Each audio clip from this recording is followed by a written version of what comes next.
Hey, good citizens, welcome back to the Citizens of Mike podcast. Today, I'm so happy, I'm humbled to be with one Linus Okite. This guy is a learned friend of mine, and today he's gonna help me look into a very sensitive issue or matter that I feel like needs our conversation, so that now we can be able to see the way forward, or we can be able to establish where the problem is. I'm talking about the political violence that we are seeing in religious places, and especially the most recent that we've been witnessing, especially with the former Deputy President Rigathi Gachagua. For several times, we've had several cases of reported violence or attacks of the former leader in a religious place, in a religious gathering. So now I think it is high time, because this conversation, people have not been holding this conversation, but it is high time now, as a people, as Kenyans, as citizens, we look into it, because if we don't look for a solution right now, this is something that has the potential of affecting us, and especially in the 2027 general election. I don't want us to get back to the memories of 2007. What I just want us to focus on is how are we able to stop this, and what is really pushing this to happen in our country right now. I know it is during that period whereby everybody is politically motivated, everybody is politically so active,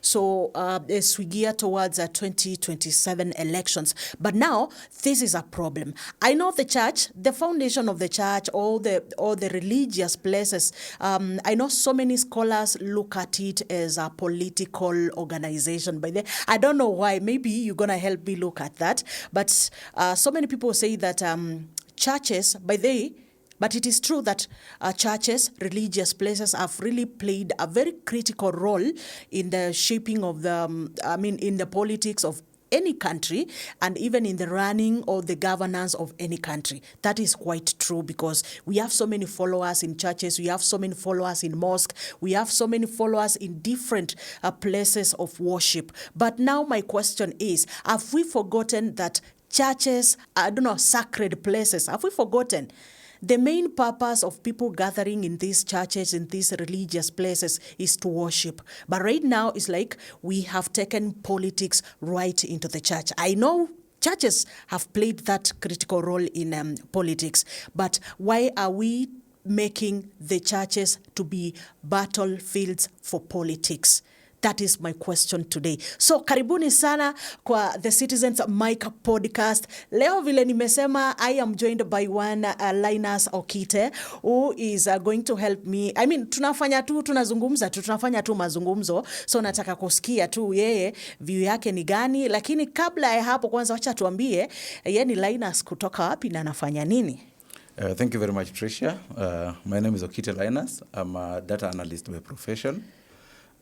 So even in this conversation, as you've said, right now people are politically active, and even those of us in the background, we are doing a lot of analysis for these politicians, and we are getting to understand some of these things from a very different angle. You have brought a very interesting topic. But very sensitive. Yes, very interesting, but very sensitive. Sure. But I want us to look at this in context. Okay. Let us begin by understanding that church, as it is, has played a very critical role in the historical aspects of this country. If you look at even in the second liberation, the likes of Njoya, we have the likes of Cardinal Njue. We have seen the Anglican Church and the Catholic Church playing a very critical role. And even now, when you fast forward, we have seen the uprise of even the Protestant churches now coming into place to be able to play a very critical role in the issues of governance around our country. Yes. I remember in your introduction you mentioned that we don't need to touch on 207, but also there is context to it, because then remember, one of the things that when I do a lot of surveys, because I'm engaged in that, one of the things I've clearly realized that the young people of this country don't understand our history. And even if we don't go to the likes of Njue and the likes of Njoa, which could be a little bit further, and yet they played a very critical role in the governance, you just begin from 2007 and why are we here today? In 2007, we remember all that which happened, but now I want you to understand, first of all, that majority of the people we are addressing today do not contextualize what happened in 2007. But them, let me tell you, Yes. they still, some of them still bear the mark of what happened in 2007. That's why I said memories. We have children who are orphaned then. Yes. You get. Yes. So they somehow they might not have been there, but they bear some, they know. Correct. What really happened. So I want to tie it to Rigathi Gachagua and why we have to now contextualize this in 2007. We are in a political season. Yes. And as a political season, then you have to then look at strategies. So when you look at 2007, there is something that is tied to the current president to 2007 and churches. And you remember the conversations around Kiambaa Church, you remember the conversations around Kibra and churches. So there was a lot about that. And President William Ruto, in his wisdom at the time, because remember that is what was then now bringing him down, he turned around that particular sad story into a success story. Remember, coming to 2012-2013, remember they were very much engaged in podiums together with the then President Uhuru Kenyatta. They were being prayed for almost every day, everywhere. And so this is then what then builds him until they get into a space where even at the time when they were going to ICC, they then pegged their conversation around the church. Tuombe even brought the mother to be able to pray for him publicly. So there's something that he decided to tie to the church. And fast forward in 2022, we again saw his political campaigns, and in terms of grassroots, he then developed it around the churches, especially the Protestant churches. So then, why am I bringing that into question? Because then what happens now is that in 2022, you then have to begin attacking him from his point of strength. So that is why you see there's, whether it is choreographed or not, we don't know, but that's why you see there's a deliberate effort in terms of having those particular attacks in church, because it then begins to communicate something. You are then beginning to destroy one of the key pillars of the current president. So we can argue. I don't know from where we say it. I'm seeing a point. Yes. I'm seeing a point of what you're saying. Yeah. Yes. So you then have to begin attacking him from where his point of strength is. Yes. Number two, the church has a sense of humility and vulnerability. And the moment you mention the church, especially in a country like ours, and people see what's happening, there are children there, there are women there, and so the moment you do that, you are then beginning to plant a seed on the people, a seed that is very easy, very difficult to unplant. You know, when you talk about economy, you talk about other things like education. That can That's easily some things be, that we can erase. Yes. The other day we were talking about capitation. The president just sent money. Yeah. But the moment you begin painting pictures of children who are crying, they're being tear gassed in church. These are conversations that it's very difficult to unplant. So I think that the whether choreographed or not, we don't know. There are people who have argued that this could be choreographed, and I think it could be either way. Because remember, even if you are saying it's choreographed, remember the government should have the enough intelligence to be able to have foreseen that then thwarted that particular effort, if it was choreographed. Yeah, because I've seen the government being able to they get intelligence. Yes. The government has all the apparatus, they have all the tools to be able to get intelligence on anything that is being planned behind the curtains. Correct. That, of course, is a threat to the security of the country, to the peace of the country. Like, for example, during the Gen Z's protest, of course, I remember the last one, the government had intelligence of what the Gen Z's are planning. That is the last one. I think kuna zile ziliwapata Off guard. Yeah, off guard. But then after that, I think now the government apparatus, they became more alert. So, and I think now that we are heading towards 2027 elections, it is high time that now the government becomes more alert more alert. Yeah, because I feel that it's quite unfortunate that these things are happening. But now, I just want to understand, because I feel like, and I don't want this trend to continue, because heading to 2027 elections with this kind of a trend, I mean, I don't want to say what I'm looking at. It will be a bad image in 2027. So it is high time now that people need to understand. My question is, Yani, since when did we turn these places of worship to become political battlefields? Like the way you are saying, hata kama ni wengine wamejipangia, hata kama ni mrengo mwingine, but why, yani tumefika hapa lini? I put the blame squarely on the church. Tumefika hapa lini? Hata, by the way, it is also a question that Yes. the church also needs to be asked. Yes. In this country, we have a problem with the church. And the church, in this case, I want to be biased and mention the Protestant churches. The moment we began having our churches as platforms for solace, and then we began using them also as conduit for economic activities, then now that's where we got it wrong as a country. The church should be a solemn place, a place of worship, and then the church should have order. And you don't see these things happening in Catholic Church. I don't want to be biased. Really? No. Okay, let us not just, that's why in I a want mosque. us to generalize this thing. Yes. Because it is happening. Okay, today we have had it in the Protestant, let's say the Protestant church. Correct. Tomorrow we don't know, because if we allow this trend to continue, tomorrow we don't know, even those ones that we feel like they are not in this, maybe kesho unaweza wapata. But why are we allowing this to happen in the church? Let me just contextualize why I'm saying. The reason I'm mentioning we don't see this in mosques, we don't see this in Catholic churches, we don't see this in Anglican churches. They're churches with structure. And the moment you have a church with structure, then the politician or whoever else that is coming in can only then conform to that particular structure. But let me correct you. Anglican Church, some of these attacks zenye zimefanyika wakati wa Gachagua, zingine ni za hii inaitwaje, kama hii ya juzi ni kanisa gani hili? Was it really an Anglican church? Yeah, hii ya juzi ilikuwa ni kanisa gani? Kuna pcea. Okay, that has happened. So what I'm trying to put across is this. That the first point of, because now we are, as a media, then we are now trying to look at what solution can we have. Yes. Actually, we are looking at the problem, yes, and then what solution, how can we get the solution, and prevention. Correct. For me, one, the solution lies in the fabrics of our politics. We have to have a conversation around how ethical is our politics going to be. We must not begin celebrating such things. We must be able to call out our politicians. We must be able, those of us who are participating in politics, in one way or another, we should be able to also to be able to clean our systems, so that the competition, just like the president says every day, should be then a competition of ideas. Okay? We've seen in this country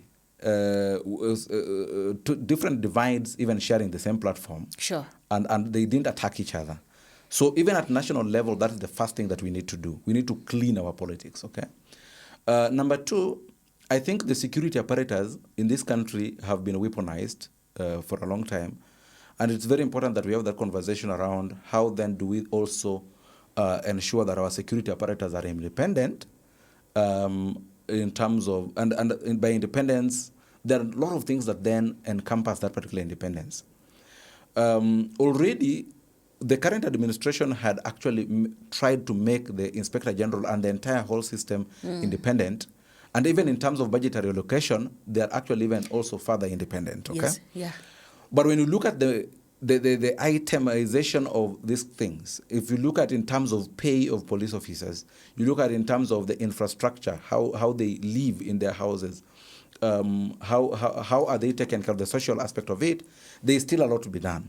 Consequently, that particular gap then leads to dependence. Because then somebody who is being paid 20,000, if you take to him that particular, and then he has loans and he has all these things, if you take to him an amount and say, take this $500,000, panga kazi, then immediately they are able to substitute that.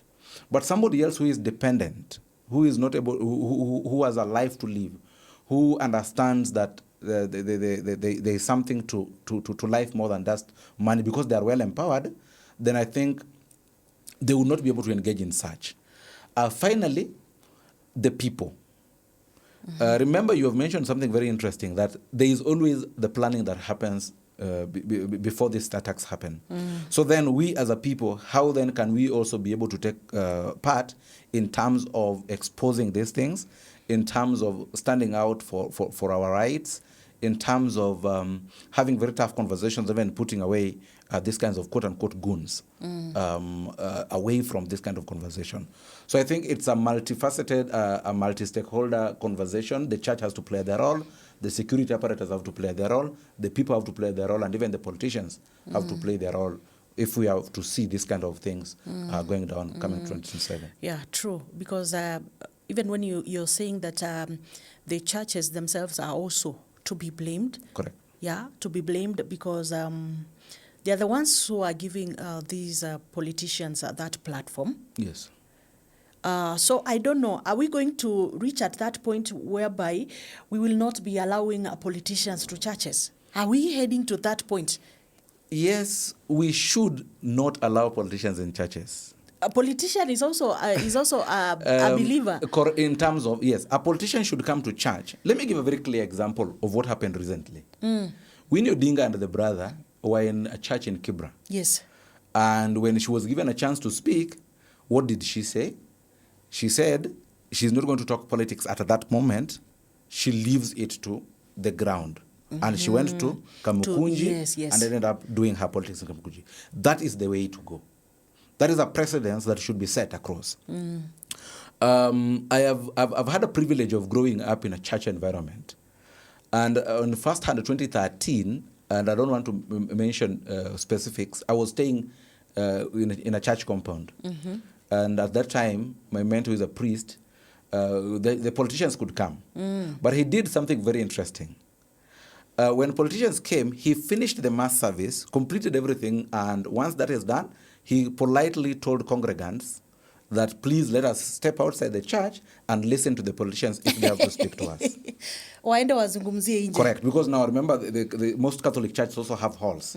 So they would be told, go to the hall, then now listen to whatever. Around that time, but still, again, if it is still inside the church compound, yes, still it's a risk. It's still a risk, but remember now we are beginning to now set a certain precedence. We are beginning to tell politicians that, yes, you came to fellowship with us. We have accepted you to fellowship with us. You have sat here politely, and now it's the end of Mass. So then what we are telling you, that your conversation, while it's important, your interest is with these people. It is not in the church. In the altar. Or in the altar, yes. So please, just get out there and within the compound, I mean, get the other side of the hall, speak to these people. I'm not denying you the chance to speak to them. The people also now, they have a choice. Remember, there's somebody who came to mass service to fellowship and just to pray and go home. So once now the church allows them now, once you go and address them out there in the compound, now somebody has a choice to go and listen to that politician, or they have a choice to go home. But it's a very immoral precedence we are setting, where I have come to church to fellowship, and I am placed there and I'm forced to listen to a politician who probably does not resonate with me or something like that. Sure. Yeah. So my worry is that I felt like maybe the church is maybe becoming partisan, biased or something. But again, this has also reminded me of the Gen Zs. I remember at that time when our leaders used to go to churches and they give an offering, or they give, was it really an offering? Ama ilikuwa kweli upande wa sadaka, ama ni gift tu walikuwa wanapatia kanisa? If you have been in Nairobi around long enough, there are some which are offerings genuinely. Yes. But there are some which are money laundering schemes. Yeah. And it's a conversation that also very uncomfortable. Yes, that can be done another day, yes. But the churches have been long used as conduits for money laundering. But I also want to say that there is a very critical aspect of governance that we are forgetting here. Personal opinion, I really think as a country we need to disband the National Cohesion and Integration Commission. Why? We should not be here if they were doing their work. We should not be having this Yes. conversation if NCIC, Yes. if NCIC were really doing their work. The concept, and the other day, I keep on saying this, that But as a country, wait a minute before we continue. Yes. Whatever work that you are doing, I feel like it's a collective. Even NCIC themselves, they can't do this without the support of us. correct? So we are si kwamba tunafanya kazi yao kwa sababu hawako, but they are there. But Yes. I think, let's say, they need to pull up their socks in terms of their work. People pull up socks when at least they're trying. NCIC, I agree with you, nothing in a country can work unless it's multifaceted. Sure. There has to be a multi-stakeholder initiative for something to happen. Because let me give an example of corruption, for example. It's something we've talked about for a long time. You look at corruption, the blame has always been a conduit, that the citizen is a blame because they entertain corruption as long as it benefits them. Yes. Then EACC has been blamed for not arresting people or not investigating enough. Then EACC then goes ahead and blames the investigating officers. Because remember, some of these things are criminal matters. Yeah. And the DCI needs to do the investigation. Okay. So then the courts are then blaming the evidence that have been placed before them are not enough. Then the courts are also blaming the political class.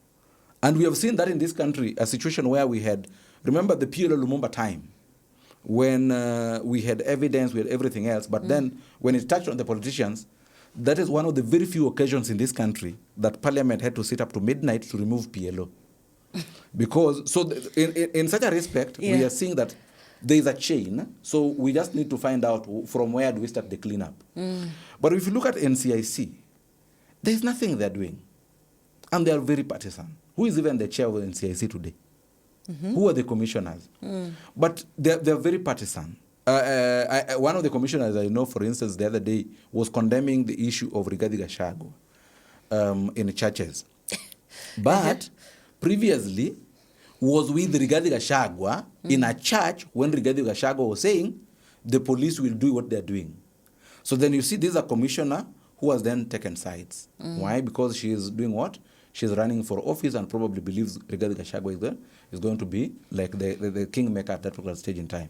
So as a country, we need, this is one of the commissions that have to be called out. They have to be called out in terms of, one, there is already a framework, legal framework around which to identify such kind of things, whether the church, what is being said in the church and what should not be said, and whether they lead to situations that we're talking about. Yeah. And so in that particular framework, what they need to do is then they should be able to use the budgetary allocation that is given to them to then collaborate with the police officers to find out what are the hotspots. We cannot do everything in the country, but what are the hotspot areas? And if somebody is speaking in a manner that would be able to make the police come into place, then what are they doing about it?